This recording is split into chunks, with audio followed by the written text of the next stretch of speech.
তুই যে প্রাণের প্রিয়তমা।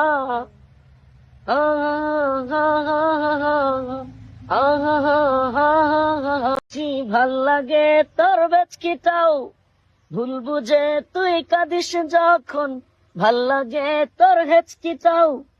অবিরাম এই ভালোবাসার ব্যাকরণে নেই কমা, ভালো লাগার একটা কারণ তুই যে প্রাণের প্রিয়তমা।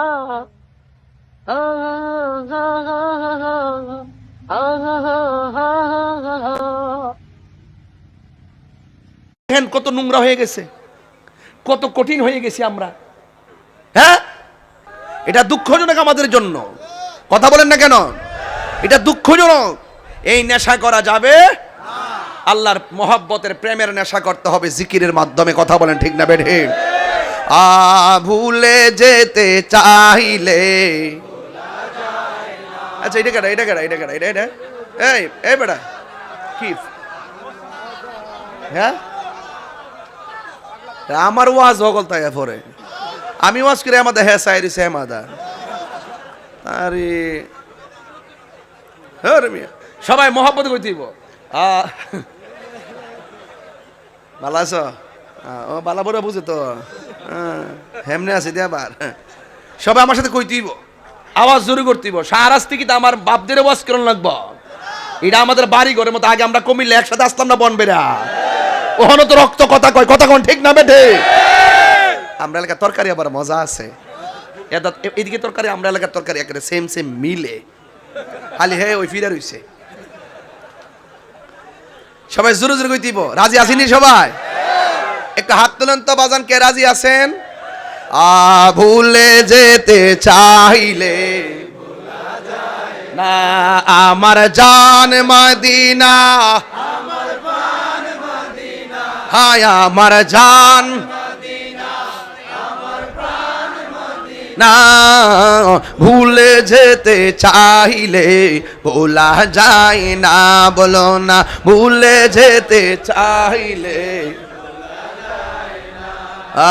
বদর আছে, খন্দক আছে, উহুদের পাহাড়, নবীর লাগি শারাস্তিবাসীর বেতার পাহাড়। ঠিক, নবীর লাগি কেঁদে কেঁদে বাসি বোন নাই। বলুন না, নবীর লাগি কেঁদে কেঁদে বাসি বোন নাই। মদিনা জান মদিনা, মদিনা প্রাণ মদিনা, মদিনা জান মদিনা, মদিনা প্রাণ মদিনা। ভুলে যেতে চাইলে একদম মহব্বতে ভুলে যেতে চাইলে না আমার জান মদিনা, হায় আমার জান মদিনা। ও ভুলে যেতে চাইলে না, বলো না, ভুলে যেতে চাইলে ভোলা যায় না। জুরি জুরি কি আল্লাহু আকবার বলা যাবে না? আসল গরের নাম কি?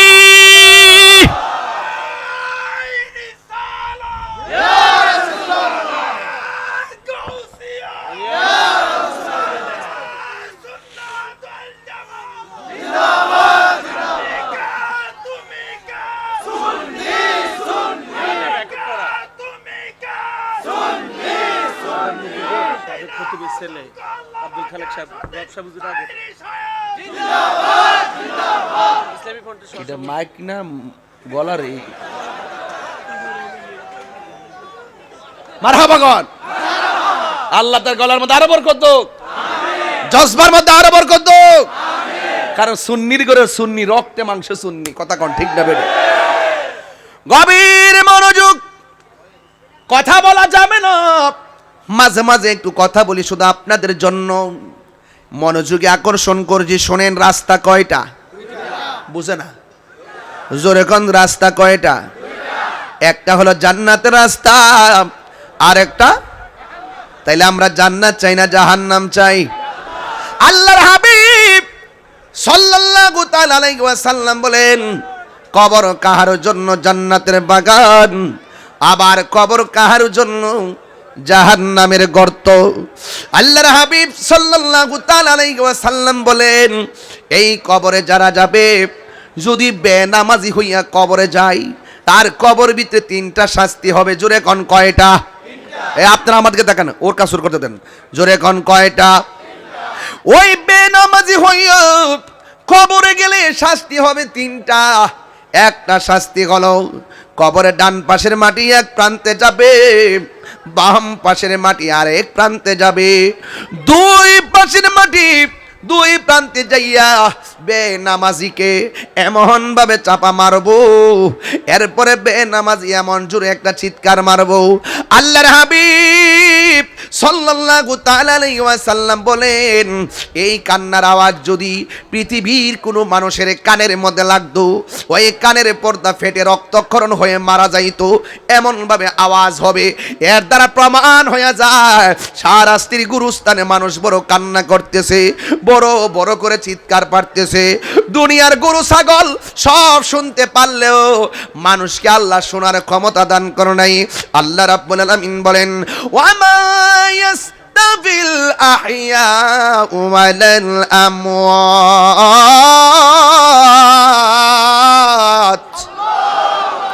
আল্লাহ রাব্বুল আলামিন বলেন, যারা জিন্দা যারা মুর্দা তারা এক হতে পারে না। জনম জনম কবরে পড়ে থাকা লাগবে। আজ থেকে 500 বছর আগে যারা মারা গেছে, যে এই কবরে শুয়ে রয়েছে, এখনো পর্যন্ত ওই কবরে পড়ে আছে। আমি তাহিরি যদি আগামীকাল মারা যাই,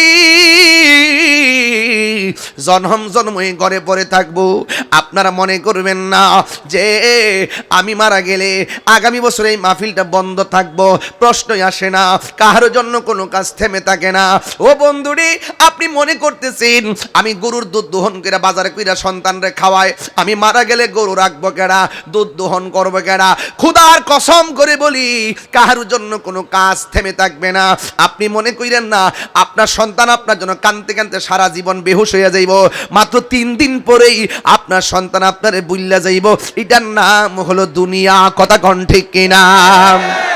दुनिया के लिए आखिरात बर्बाद ना करो, किसी इंसान को खुश करने के लिए अल्लाह को नाराज ना करो। मानी हलो कि জানেননি, দুনিয়া দুনিয়া কইরা আখিরাতকে বরবাদ করে দিয়েন না। আর দুনিয়ার কোন মানুষকে খুশি করতে যাইয়া আমার আল্লাহকে বেজার করবেন না। মৌত কাসিন কুল্লু নাসিন শারিবুন, কবর বাইতিন কুল্লু নাসিন দাখিলুন। এই মৃত্যুর স্বাদ সবাইকে পান করতে হবে, এই কবরের ভিতরে সবাই যাওয়া লাগবে। একদিন নয়, 2 দিন। আমার আল্লাহ বলেন, ওয়া মিনহা নুখরিজুকুম তারাতান উখরা। এই কবর থেকে একজন মানুষ উঠবে কিয়ামতের সময়। বন্ধুরে বন্ধুরে হো বাবা, একদিন দুনিয়া কিয়ামত হয়ে যাবে। একবার কবরের ভিতরে যেই মানুষগুলো আছে রে, সবাই উলঙ্গ অবস্থায় একটা ময়দানে যাবে। ওই ময়দানের নাম হলো হাসরের ময়দান। গায়ের মধ্যে কোনো কাপড় থাকবে না। আয়েশা সিদ্দিকা রাদিয়াল্লাহু তাআলা আনহা ডাক দিয়া কয়, ইয়া রাসূলুল্লাহ, ইয়া হাবিবাল্লাহ, নবী গো, ও মায়ার নবীজি, একটা হাসরের ময়দান হবে যেখানে পাপ পুণ্যের হিসাব হবে, যেখানে মিজান হবে, পুলসিরাত হবে। ইয়া রাসূলুল্লাহ, নবী গো, ওই ময়দানে সবাই উলঙ্গ উঠবে। একজনের লজ্জাস্থান আরেকজনের দেখলে এটা কেমন ধরনের ময়দান হবে? কেন তাহিরি নবী নবী করে গো? একটাবার শূন্য যান, কবরে নবী ছাড়া কোনো উপায় নাই, মরণের ঘাটে নবী ছাড়া কোনো উপায় নাই। ও বন্ধু, আমার নবী আপনার নবী বলেন, ও আয়েশা, ওই দিন যেদিন হাসরের ময়দান হবে, কাহারও গায়ের মধ্যে কোনো কাপড় থাকবে না। ওই কঠিন মুসিবতের সময় আমার আল্লাহ সবাইরে ঘাটটা ভাঙ্গা উপরের দিকে মুখটা করে দিবে। মাথার 8 বিঘা উপরে সূর্যটা থাকবে, চোখের ভিতরে সূর্যটা যখন